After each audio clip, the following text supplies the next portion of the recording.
చినుకు పడితే చిత్తడి రహదారులన్నీ జలమయం రోడ్లపై నిలిచిన వరద నీరు ట్రాఫిక్ లో వాహనదారుల కష్టాలు కిలోమీటర్ల కొద్ది నిలిచిన వాహనాలు ఇదంతా విని మన హైదరాబాద్ మహానగరంలో ప్రజల కష్టాలనుకునేరు దేశ రాజధాని ఢిల్లీలో కురిసిన వర్షానికి పరిస్థితి ఇలా తయారైంది.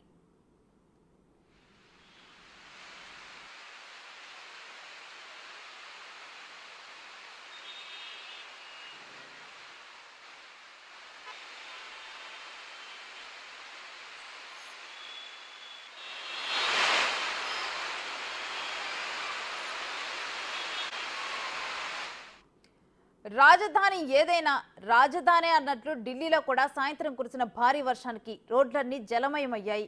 వరద నీరు రోడ్లపైకి చేరి ట్రాఫిక్ కి తీవ్ర అంతరాయం ఏర్పడింది. ట్రాఫిక్ పూర్తిగా స్తంభించింది. కిలోమీటర్ల కొద్ది వాహనాలు రోడ్లపై నిలిచిపోయాయి. ఆఫీసుల నుంచి అంతా ఇంటికి వెళ్లే సమయం కావడంతో ప్రజలు తీవ్రంగా ఇబ్బంది పడ్డారు.